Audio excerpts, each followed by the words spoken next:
ജോഗോ ബൊണിറ്റോ അല്ലെങ്കിൽ beautiful game ഫുട്ബോളിന് ബ്രസീലുകാർ ചാർത്തിക്കൊടുത്ത മേലങ്കിയാണ്. São Paulo മുതൽ സാൾട്ട് ലേക്ക് വരെയുള്ള അല്ലെങ്കിൽ വെമ്പിളി മുതൽ വെട്ടുകാടി വരെയുള്ള ആബാലവൃദ്ധ ജനസഞ്ചയം സ്വപ്നം കൊരുത്തുവെച്ച സുന്ദരമായ ഈ കളിക്ക് ഇതിലും അന്വർത്ഥമായ മറ്റെന്ത് വിശേഷണം ചേരും? നമ്മുടെ കിനാവുകളും പ്രണയവും മോഹങ്ങളും മോഹഭംഗങ്ങളും ഒക്കെ ചേർന്നതാണ് അതിൻ്റെ സൗന്ദര്യം. പക്ഷേ നമ്മുടെ പ്രാണനായ ഫുട്ബോളിന് ആ സുന്ദരമായ മുഖം മാത്രമല്ല, മണ്ണിലിറങ്ങിയ നക്ഷത്രങ്ങളുടെ വിയർപ്പ് വീണ് തിളങ്ങുന്ന ആ പുൽത്തകിടിക്ക് പുറത്ത് ഇരുണ്ടൊരു ലോകമുണ്ട്. കറുത്തൊരു മുഖം കൂടിയുണ്ട് നമ്മുടെ ബ്യൂട്ടിഫുൾ ഗെയിമിന്, അല്ല നമ്മുടെ ഡേർട്ടി ഗെയിമിന്. ലോകകപ്പിൻ്റെ കൊടിയിറക്കം മുതൽ ഒരു പേക്കിനാവിലെന്ന പോലെ മുഖംമൂടി മാറ്റി അത് തല നീട്ടുന്നത് നമ്മൾ കണ്ടു. അതിൻ്റെ തേറ്റകൾ ചിരി നീക്കി പുറത്തു വരുന്നതും കണ്ടു. രസിപ്പിക്കുന്ന കളികളല്ല, ഹൃദയഭേദകമായ കള്ളക്കളികളാണ് അതിൻ്റെ മുഖമുദ്ര. ഇവിടെ അരങ്ങ് വാഴുന്നത് കളിയല്ല, കള്ളക്കച്ചവടമാണ്. ലോകം ഒരൊറ്റ മനസ്സോടെ ഉറക്കമിളച്ച് കണ്ട് ആസ്വദിച്ച ലോകകപ്പിന് തിരിതാണതിന് തൊട്ടു പിറകെയാണ് ജിയാനി ഇൻഫന്റിനോ എന്ന ഫിഫ മേധാവി തന്നെ അതേ ലോകകപ്പ് അടക്കം ഫുട്ബോളിനെ വിൽപ്പനയ്ക്ക് വെക്കാൻ ഒരു നിഷ്ഫല ശ്രമം നടത്തിയത്.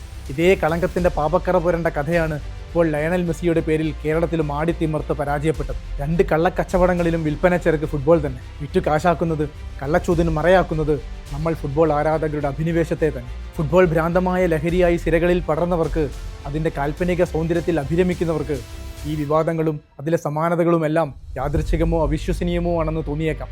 പക്ഷേ കാലങ്ങളായി ഫുട്ബോളിനെ അടുത്തറിഞ്ഞവർ ഇക്കൂട്ടരുടെ കള്ളക്കണ്ണ് പണ്ടേ കണ്ടതാണ്. ലോകകപ്പ് ഫിഫയ്ക്ക് ഒന്നുവെച്ച് 10 വാരാവുന്ന വെറും നാടകത്തു മാത്രമാണെന്ന് പണ്ടേ പറഞ്ഞതാണ്.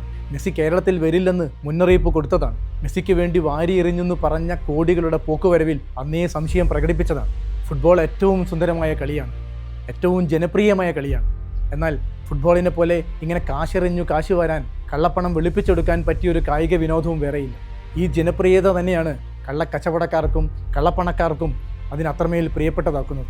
ഇത് പറഞ്ഞത് വേറെ ആരുമല്ല, യുവേഫയാണ്, ഫുട്ബോളിൻ്റെ യൂറോപ്പിലെ നടത്തിപ്പുകാർ. അതും പണ്ടൊരു അന്വേഷണ കമ്മീഷൻ റിപ്പോർട്ട്. കേരളത്തിലെ സാമാന്യ ജനത്തിന് മെസ്സി വിവാദവും കള്ളപ്പണ ആരോപണങ്ങളും എല്ലാം പുതുമയായിരിക്കാം. പക്ഷേ നൂറ്റാണ്ട് പിന്നിട്ട ചരിത്രത്തിൽ ഈ കള്ളക്കച്ചവടം ഫുട്ബോളിൻ്റെ മറുപാതിയാണ്. കേരളത്തിലെ മെസ്സി വിവാദത്തിൽ ആരോപണ വിധേയരായവർ മെസ്സി വരാമെന്ന് വാക്ക് പറഞ്ഞുവെന്ന് വാദിച്ച് ആണയിടുന്ന ഒരാളുണ്ട്, ക്ലോഡിയോ ടാപ്പിയ, അർജന്റീന ഫുട്ബോൾ ഫെഡറേഷൻ്റെ അധ്യക്ഷൻ. ഇക്കുറി ന്യൂയോർക്കിൽ നിന്ന് ലോകകപ്പ് കഴിഞ്ഞ് മടങ്ങുമ്പോൾ ഇതേ ടാപ്പിയ അറസ്റ്റിലാവാതെ രക്ഷപ്പെട്ടത് തലവര നല്ലതായതുകൊണ്ട് മാത്രമാണ്. നികുതി വെട്ടിപ്പും ഫണ്ട് തട്ടിപ്പും കള്ളപ്പണം വെളുപ്പിക്കലുമായി $300 മില്യൺ തിരിമറിയുടെ കേസിലെ മുഖ്യപ്രതിയാണ്. എഫ്എ ട്രഷറർ ഈ കേസിലെ കൂട്ടുപ്രതിയാണ്. ഒത്തുകളിക്കും ബിനാമി ഇടപാടുകൾക്കും ടാപ്പിയുടെ പേരിൽ കേസുകൾ അനവധിയുണ്ട് അർജന്റീനയിൽ. FBI-യും അർജന്റീന സർക്കാരുമൊക്കെ എപ്പോൾ വേണമെങ്കിലും വിലങ്ങണിയിക്കാമെന്നതാണ് അവസ്ഥ. ഇവരുമായിട്ടാണത്രേ മെസ്സിയെ കൊണ്ടുവന്ന് കേരള ഫുട്ബോളിനെ സമുദ്ധരിക്കാൻ കച്ചകെട്ടിയിറങ്ങിയ ത്യാഗികളുടെ സാമ്പത്തിക ഇടപാട്. ഈ കളങ്കിതരുടെ കത്തും ഒപ്പുമൊക്കെയാണ് നിരപരാധിത്വം തെളിയിക്കാൻ കേരളത്തിലും ആശ്രയം. എങ്ങനെയുണ്ട് കാര്യങ്ങൾ? ടാപ്പിയ മാത്രമല്ല, മെസ്സിയുടെ വരവിൻ്റെ ക്രയവിക്രയത്തിൽ അണിയറയിൽ ഊരും പേരുമില്ലാത്ത കഥാപാത്രങ്ങൾ വേറെയുമുണ്ടെന്നാണ് കേൾവി. ഈ മുഖവും വിലാസങ്ങളും ഇല്ലാത്ത മനുഷ്യർ, അവരുടെ നിഗൂഢ താല്പര്യങ്ങൾ, ഇരുട്ടിലെ ഇടപാടുകൾ. കേരളത്തിലായാലും ബ്യൂണസ് എയറീസിലായാലും ലണ്ടനിലോ സൂറിച്ചിലോ ആയാലും ഇതുതന്നെയാണ് ഫുട്ബോളിൻ്റെ യഥാർത്ഥ ശാപം. കേരളത്തിലിരുന്ന് മെസ്സിയെ കൊണ്ടുവരാൻ ശ്രമിച്ച നിഗൂഢ വഴികളെക്കുറിച്ച് ചർച്ച നടത്തുന്നവർ അറിഞ്ഞിരിക്കേണ്ട ഒരു പേരുണ്ട്, വിൽസൺ രാജ് പെരുമാൾ. സിംഗപ്പൂരുകാരനായ പെരുമാളിനെക്കുറിച്ച് ഫുട്ബോളിൻ്റെ പുറത്തുള്ളവർ അധികമൊന്നും കേട്ടിരിക്കാൻ വഴിയില്ല. കുറേ നാൾ സിംഗപ്പൂരിലും ഫിൻലൻഡിലുമൊക്കെയുള്ള ജയിലുകളിലായിരുന്നു. പതിറ്റാണ്ടുകളോളം യൂറോപ്പിലെയും ആഫ്രിക്കയിലെയും ഏഷ്യ വൻകരയിലെയും ഫുട്ബോൾ അധോലോകത്തിൻ്റെ മുഖമായിരുന്നു പെരുമാൾ. ബിനാമി ഇടപാടുകൾക്കിടനില നിന്നും ഒത്തുകളിക്ക് കളമൊരുക്കിയും വാതുവെപ്പിന് ചരട് വലിച്ചും അരങ്ങുമാണ് പെരുമാൾക്ക് ഫുട്ബോളിൻ്റെ അന്തകൻ എന്നുവരെയുണ്ടായിരുന്ന ഒരു വിളിപ്പേര്. ചുരുങ്ങിയതൊരു 100 ലോകകപ്പ് യോഗ്യതാ മത്സരങ്ങളിലെങ്കിലും തിരിമറി കാട്ടിയിട്ടുണ്ടെന്ന് അഭിമുഖത്തിൽ കുറ്റസമ്മതം നടത്തിയ ആളാണ്. ലോകകപ്പ് മാത്രമല്ല, ഒളിമ്പിക്സ്, വനിതാ ലോകകപ്പ്, കോൺകാക്കാഫ്, ആഫ്രിക്കൻ നേഷൻസ് കപ്പ്, വാതുവെപ്പിൻ്റെയും കള്ളപ്പണം വെളുപ്പിക്കലിൻ്റെയും രൂപത്തിൽ തൻ്റെ കറുത്ത കരങ്ങൾ പതിഞ്ഞ് ഇരുണ്ട ലോകത്തെ അനുഭവങ്ങളെക്കുറിച്ച് ഞെട്ടുന്നൊരു പുസ്തകം എഴുതുക പോലും ചെയ്തിട്ടുണ്ട്. ഇങ്ങനെ ഒത്തുകളിക്ക് കളമൊരുക്കി പെരുമാൾ നേടിയത് $5 മില്യൺ അത്രയും ചൂതാട്ടം കവർന്നപ്പോഴാണ് തിരിച്ചറിവുണ്ടായത്. അങ്ങനെ മനസ്താപം വന്ന് പെരുമാൾ കാട്ടിക്കൊടുത്ത വഴിയെ പോയ ഇന്റർപോളിന് മുന്നിൽ അനാവരണം ചെയ്യപ്പെട്ടത് ഫുട്ബോളിൻ്റെ അവിശ്വസനീയമായ ഒരു അധോലോകമാണ്. ഡാൻ ടാൻ അഥവാ ടാൻ സീറ്റ് എങ് എന്ന അധോലോക രാജാവിൻ്റെ സിൻഡിക്കേറ്റിന് വേണ്ടി പെരുമാൾ ഒത്താശ ചെയ്തു കൊടുത്ത കളികളുടെ വിവരങ്ങൾ കേട്ട് ഫിഫയുടെ അന്വേഷണ സംഘത്തിൻ്റെ വരെ കണ്ണു തള്ളിപ്പോയിട്ടുണ്ട്. ബോസ്നിയക്കെതിരായ ഒരു മത്സരത്തിലെ പെരുമാളിൻ്റെ ഇടപെടൽ സിംബാബ്വെ ഫുട്ബോളിനെ തന്നെ തകിടം മറിച്ചു കളഞ്ഞു. എണ്ണമറ്റ കളിക്കാരുടെ ഭാവിയാണ് അത് അവതാളത്തിലാക്കിയത്. സിംഗപ്പൂരിൽ മാത്രമല്ല, 50-ലേറെ രാജ്യങ്ങളുണ്ടായിരുന്നു അക്കാലത്ത് പെരുമാളിൻ്റെ റഡാറിൽ. എന്നുവെച്ചാൽ ഫിഫയുടെ അംഗരാജ്യങ്ങളുടെ കാൽ പങ്ക്. അതായിരുന്നു ആ റാക്കറ്റിൻ്റെ വ്യാപ്തി. ഒടുവിൽ ഗത്യന്തരമില്ലാതെ ഫിഫ അന്വേഷണത്തിന് വേണ്ടി ഇന്റർപോളിന് $20 മില്യൺ സഹായം കൊടുത്തു. പെരുമാളിൻ്റെ ആത്മകഥയിൽ ഒരു കുമ്പസാരമുണ്ട്. ഫുട്ബോൾ ഒരു കളിയല്ല, അതൊരു ബിസിനസ് മാത്രമാണ്. അതുകൊണ്ട് തന്നെ അതിൽ നിന്ന് പരമാവധി പണമുണ്ടാക്കാനാണ് ഞങ്ങൾ ശ്രമിച്ചത്. ഈ ഏറ്റുപറച്ചിലിലെ പ്രവചന സ്വരമാണ് ഇപ്പോൾ ഇവിടെ കേരളത്തിൽ മെസ്സി വിവാദത്തിലും പ്രതിധ്വനിക്കുന്നത്. പെരുമാൾ മഞ്ഞുമലയുടെ ഒരു തുമ്പ് മാത്രമായിരുന്നു. വമ്പൻ സ്രാവുകൾ പുളയ്ക്കുന്ന കടലിലെ ഒരു വെറും നെത്തോലി. പ്രതിവർഷം $140 ബില്യൺ കള്ളപ്പണമാണ് ഫുട്ബോൾ വഴി വെളുപ്പിച്ചെടുക്കുന്നതെന്നാണ് UN ഒരു അന്വേഷണ സമിതി കണ്ടെത്തിയത്.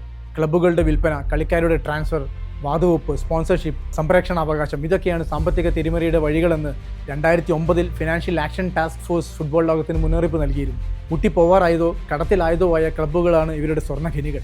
ഈ ക്ലബ്ബുകളിൽ വൻതുക നിക്ഷേപിച്ചതായി കാണിച്ച് ഇവർ വാങ്ങും. കടലാസിൽ വലിയ വിലയ്ക്ക് മറിച്ചു വിൽപ്പനയും നടക്കും. ഫലം ഒറ്റയടിക്ക് കോടികളുടെ കള്ളപ്പണം വെളുത്തു കിട്ടും. അത്രയും തന്നെ നികുതി വെട്ടിപ്പും നടക്കും. കുറച്ച് വർഷങ്ങൾക്ക് മുമ്പ് the men who cell football എന്ന പേരിൽ അൽ ജസീറ നടത്തിയ സ്റ്റിംഗ് ഓപ്പറേഷനിൽ വെളിച്ചത്ത് വന്നത് ഇത് സംബന്ധിച്ച ഞെട്ടിക്കുന്ന വിവരങ്ങളാണ്. ചൈനയിൽ നിന്നും റഷ്യയിൽ നിന്നുമുള്ള ശതകോടീശ്വരന്മാരും ബിനാമി ഇടപാടുകാരും വ്യാജ പാസ്പോർട്ടുകൾ ഉപയോഗിച്ചു വരെ യൂറോപ്പിലെ ചെറു ക്ലബ്ബുകൾ എത്ര അനായാസമാണ് സ്വന്തമാക്കുന്നതെന്ന് ആ സ്റ്റിംഗ് ഓപ്പറേഷൻ ലോകത്തിന് കാണിച്ചു കൊടുത്തു. 2 തവണ ഇംഗ്ലീഷ് ചാമ്പ്യന്മാരായ ഡെർബി കൗണ്ടിയുടെ വിൽപ്പന ഓഫ്ഷോർ കമ്പനികൾക്ക് വേണ്ടി ഉറപ്പിക്കുന്നത് ഞെട്ടിക്കുന്ന കാഴ്ചയായിരുന്നു. തകർച്ചയിലായിരുന്ന റെഡിങ്ങിൻ്റെയും ആസ്റ്റൺ വില്ലയുടെയും എല്ലാം വിൽപ്പന ഒരുക്കി കൊടുത്തത് അൽ ജസീറയുടെ ഓപ്പറേഷനിൽ നമ്മൾ കണ്ട അതേ കഥാപാത്രങ്ങളായിരുന്നു. റെഡിങ്ങിൻ്റെ സ്റ്റേഡിയം പണയം വെച്ച് ചൈനക്കാരനായ ടമാഡായി യോങ്കെ ഒരു ചൈനീസ് ബാങ്കിൽ നിന്ന് 50 മില്യൺ പൗണ്ട് വായ്പ എടുത്തുന്ന വിവരം ഞെട്ടലോടെയാണ് ലോകം കേട്ടത്. യൂറോപ്പിലെ, പ്രത്യേകിച്ച് ഇംഗ്ലണ്ടിലെ ക്ലബ്ബുകൾ കുറേ കാലമായി റഷ്യയിൽ നിന്നും മിഡിൽ ഈസ്റ്റിൽ നിന്നുമുള്ള ധനാഢ്യരുടെ ഇഷ്ട നിക്ഷേപ ഭൂമികയാണ്. കണക്കില്ലാത്ത കാശാണ് അവർ കഴിഞ്ഞ കുറേ കാലമായി ഇംഗ്ലീഷ് ഫുട്ബോളിലേക്ക് തള്ളുന്നത്. ഇന്ന് പ്രീമിയർ ലീഗിലെ 16 ടീമുകളുടെയും ഉടമകൾ വിദേശികളാണ്. ഇത് പലപ്പോഴും പല സംശയങ്ങൾക്കും വഴിവെച്ചിട്ടുണ്ട്. റഷ്യൻ വ്യവസായി റൊമാൻ അബ്രാമോവിച്ചിൻ്റെ ചെൽസി ഡീലും റഷ്യൻ ശതകോടീശ്വരൻ അലീഷർ ഉസ്മാനോവിൻ്റെ എവർട്ടൺ ഡീലുമൊക്കെ ഉത്തരമില്ലാത്ത ഒരുപാട് ചോദ്യങ്ങൾക്കാണ് വഴിവെച്ചത്. സ്റ്റേഡിയം നിർമ്മാണത്തിൻ്റെ പേരിൽ കള്ളപ്പണം വെളുപ്പിച്ചു എന്ന ആരോപണത്തിൽ നോർത്താംപ്ടൺ ടൗൺ FC ചെയർമാൻ അടക്കം 5 പേർക്കെതിരെ നിയമ നടപടി ആരംഭിച്ചത് കഴിഞ്ഞ വർഷമാണ്. ഇന്ററിന്റെയും AC മിലാന്റെയും ഒക്കെ ഹോം ഗ്രൗണ്ടായ സാൻ സിറോ സ്റ്റേഡിയത്തിന്റെ പുതുക്കിപ്പണിയിലുമായി ബന്ധപ്പെട്ട് 75 പേർക്കെതിരെയാണ് നടപടി തുടരുന്നത്. കേരളത്തിലെ മെസ്സി വിവാദത്തിൽ ഓഫ്ഷോർ കമ്പനികളുടെ ഇടപെടലും സ്റ്റേഡിയം നവീകരണവും എല്ലാം ചർച്ചയാകുമ്പോൾ ചിലരെങ്കിലും ഞെട്ടാതിരിക്കുന്നതിന്റെ കാരണം ഇതൊക്കെയാണ്. കളിക്കാരുടെ കൈമാറ്റത്തിലുമുണ്ട് സമാനമായ സാധ്യതകൾ. യൂറോപ്പിൽ അങ്ങോളം ഇങ്ങോളമുള്ള വ്യാജ ട്രാൻസ്ഫറുകൾ കോടതി കയറിയ സംഭവങ്ങൾ വരെയുണ്ട്. കളിക്കാർക്ക് കിട്ടുന്ന യഥാർത്ഥ തുക പലപ്പോഴും കാണാമറയത്താണ്. ഈ ഇടപാടുകൾ പലതും നടക്കുന്നതാവട്ടെ നികുതി വെട്ടിപ്പിന് അനന്ത സാധ്യതകളുടെ ഇടങ്ങളിൽ. കളിക്കാർ പല നിയമങ്ങൾ നിലനിൽക്കുന്ന രാജ്യങ്ങളിൽ നിന്ന് വരുന്നത് ഈ കള്ളപ്പണക്കാർക്ക് കാര്യങ്ങൾ എളുപ്പമാക്കുന്നു. കളിയുടെ സംപ്രേക്ഷണാവകാശം വിൽക്കുന്ന വകയിലും കളിക്കാരുടെ ചിത്രങ്ങളുടെ അവകാശത്തിലും ബ്രാൻഡ് എൻഡോഴ്സ്മെന്റിലും ഒക്കെ നടക്കുന്നുണ്ട് ഇതുപോലെ സമാനമായ തട്ടിപ്പ്. ഇതിൻ്റെയൊക്കെ മറ്റൊരു വകഭേദമാണ് സൂപ്പർ താരങ്ങളുടെയും വമ്പൻ ടീമുകളുടെയും ഒക്കെ പ്രദർശന സൗഹൃദ മത്സരങ്ങളുടെ പേരിലുള്ള ലോകസഞ്ചാരം. ഇന്ത്യയിലേക്ക് മെസ്സിയും ബ്രസീലും ഒക്കെ വരുന്നത് പോലെ ഇടനിലക്കാരുടെ ചാകരയാണ് ഈ വേൾഡ് ടൂറുകൾ. അതിനിതാ കേരളം തന്നെ സാക്ഷ്യം. സാമാന്യ ജനത്തിന് ഈ ചരിത്രമൊക്കെ അജ്ഞാതമാണെന്ന് കണ്ണടച്ച് പാല് കുടിക്കുന്ന ഇക്കോട്ടരും കരുതുന്നു. സഹികെട്ടാണ് 2007 യൂറോപ്യൻ പാർലമെന്റ് ഇത്തരം കള്ളക്കളികൾക്കെതിരെ നടപടി സ്വീകരിക്കാൻ അംഗരാജ്യങ്ങളോട് ആവശ്യപ്പെട്ടത്. അങ്ങനെ യൂറോപ്യൻ കമ്മീഷൻ ഒരു ധവളപത്രം പുറത്തിറക്കുകയും ചെയ്തു. ഫ്രാൻസും ഇറ്റലിയും ലാറ്റിൻ അമേരിക്കയിൽ ബ്രസീലുമൊക്കെ ഇതിന് തടയിടാൻ ഏജൻസികൾക്ക് രൂപം കൊടുക്കുകയും ചെയ്തിരുന്നു. കള്ളപ്പണം വെളുപ്പിക്കൽ തടയാൻ ഇംഗ്ലീഷ് ഫുട്ബോൾ അസോസിയേഷൻ ക്ലബ്ബുകൾക്കൊരു മാർഗ്ഗനിർദ്ദേശവും നൽകി. പേരിനാണെങ്കിലും ഫിഫയും UEFAയും ഒക്കെ കൊണ്ടുവന്നു ചില പരിഷ്കാരങ്ങൾ. പക്ഷേ തട്ടിപ്പ് മുറ പോലെ തന്നെ തുടരുന്നു. 2013 96-ാം വയസ്സിൽ അന്നത്തെ ഫിഫ അധ്യക്ഷൻ ജോ ഹാവലാഞ്ചിന്റെ തൊപ്പി തെറിക്കുന്നത് മരുമകൻ കൂടി ഉൾപ്പെട്ട 155 മില്യണിന്റെ വെട്ടിപ്പിന്റെ പേരിലാണ്. ഈ ഹാവലാഞ്ചിന് പകരം വന്നയാളാണ് സെബ് ബ്ലാറ്റർ. 2015 ബ്ലാറ്റർ പടിയിറങ്ങിയത് കൈക്കൂലിയും കള്ളപ്പണം വെളുപ്പിക്കലും അടക്കം 150 മില്യണിന്റെ തട്ടിപ്പിനെ തുടർന്നാണ്. UEFA മേധാവിയും ഫുട്ബോൾ ഇതിഹാസവുമായ മിഷേൽ പ്ലാറ്റിനിയായിരുന്നു കൂട്ടുപ്രതി.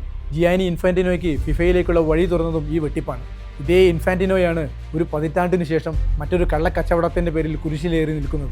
മോന്തായൻ തന്നെ വളഞ്ഞ ഈ ഫുട്ബോളിൽ നിന്ന് ആരാണ് കാശ് വരാതിരിക്കുന്നത്? ഈ തിരുട്ടു ശൃംഖലയുടെ ഒരു കണ്ണി മാത്രമാണ് നമ്മളിപ്പോൾ കേരളത്തിലെ മെസ്സി നാടകത്തിലും കണ്ടുകൊണ്ടിരിക്കുന്നത്.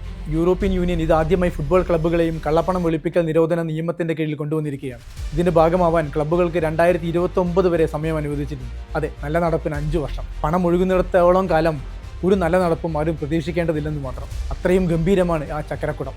ഇത്തരമൊരു നിയമം ഇന്ത്യയിൽ കർശനമായി നടപ്പിലായാൽ ഇവിടെ എത്ര ക്ലബ്ബുകളുണ്ടാവും? ഈ ഫുട്ബോളിൽ കാശെറിയാൻ എത്ര താരരാജാക്കന്മാരും വ്യവസായികളും കൺസോർഷ്യങ്ങളും ഉണ്ടാവും? മുക്കാൽ ചക്രത്തിന് വകയില്ല ഇന്ത്യൻ ഫുട്ബോളിന്. എന്നിട്ടും അഴിമതി ആരോപണങ്ങൾക്കും ഒത്തുകളിക്കും വാതുവെപ്പിനുമെല്ലാം യാതൊരു പഞ്ഞവുമില്ല ഇവിടെ. ഫുട്ബോൾ ഫെഡറേഷൻ അധ്യക്ഷനെതിരെ തന്നെ ആരോപണം ഉയർന്നു കഴിഞ്ഞു. ഡൽഹി ലീഗിൽ നഗ്നമായ ഒത്തുകളിയും വാതുവെപ്പും നടക്കുന്നു. കുത്തഴിഞ്ഞ ഈ അവസ്ഥയാണ് കള്ളക്കച്ചവടക്കാരുടെ ഏറ്റവും മൂഷരമായ വിളനിലം. ഇവിടെയേ മെസ്സിയെയും ബ്രസീലിനെയും ഒക്കെ ചൂണ്ടയിൽ കൊരുത്തിക്കൊണ്ടുള്ള കൊള്ളയ്ക്ക് സാധ്യതയുള്ളൂ. ക്ലബ്ബുകൾ നഷ്ടത്തിലായെങ്കിൽ മാത്രമേ അവിടേക്ക് നിക്ഷേപങ്ങളും നിക്ഷേപകരെയും കൊണ്ടുവരാനാവൂ. നാട്ടിൽ നല്ല കളിക്കാരെ കിട്ടാതാകുമ്പോൾ മാത്രമേ ആഫ്രിക്കയിൽ നിന്നും യൂറോപ്പിൽ നിന്നുമൊക്കെയുള്ള പല്ലുകൊഴിഞ്ഞ സിംഹങ്ങളെ കോടികളുടെ പ്രൈസ് ടാഗുമായി കെട്ടി എഴുന്നള്ളിക്കാൻ ഇവർക്ക് സാധിക്കൂ. നഷ്ടങ്ങളിലാണ് എന്നും ഇവരുടെ ലാഭക്കണ്ണ്. അവിടെയേ അവർ വിത്തെറിയൂ. അവിടെ മാത്രമാണ് അവർക്ക് വിള ഉറപ്പ്. ഇന്ത്യൻ ഫുട്ബോൾ കുത്തുവിട്ടൊരു പുസ്തകമായി തന്നെ തുടരണമെന്ന് ആഗ്രഹിക്കുന്നത് അവരാണ്. മെസ്സിയെയും ബ്രസീലിനെയും ഒക്കെ കൊണ്ടുവരുമെന്ന് പറഞ്ഞവർക്ക് ഓശാന പാടുന്നവർ അന്വേഷിക്കുന്നതേയില്ല. എന്തുകൊണ്ടാണ് ടാറ്റയെ പോലെ പാരമ്പര്യമുള്ളൊരു കോർപ്പറേറ്റ് ഭീമൻ സ്വന്തം ക്ലബിനെ ഉപേക്ഷിച്ച് തടി തപ്പിയതെന്ന്. കടലിലേക്ക് എന്ന വണ്ണം 120 കോടി വാരിയെറിയുന്നത് മഹാകാര്യമാണെന്ന് കൊട്ടിഘോഷിക്കുന്നവർ അറിയുന്നതേയില്ല. വില പാതിയാക്കിയിട്ടും ബ്ലാസ്റ്റേഴ്സിനെ ഏറ്റെടുക്കാൻ നാളിതുവരെ ആരും എത്തിയിട്ടില്ലെന്ന കാര്യം. കലങ്ങി മറിഞ്ഞ ഈ ചേറിൽ 10 വിതച്ചാൽ 100 കൊയ്യാമെന്ന് കള്ളക്കച്ചവടക്കാർക്ക് ഉറപ്പാണെന്ന് നമ്മൾ തിരിച്ചറിയുന്നതേയില്ല. ചിലപ്പോഴെങ്കിലും ഇവർക്ക് മാത്രമാണ് ഫുട്ബോൾ ഒരു ബ്യൂട്ടിഫുൾ ഗെയിം. കളകളെ മുൻകൂട്ടി കണ്ട് പറിച്ചു കളഞ്ഞില്ലെങ്കിൽ നമ്മുടെ ആരാധകർക്ക് ഇതെന്നും ഡേർട്ടി ഗെയിമായി തന്നെ തുടരും. വിസിൽ നമ്മുടെ കയ്യിലാണ്.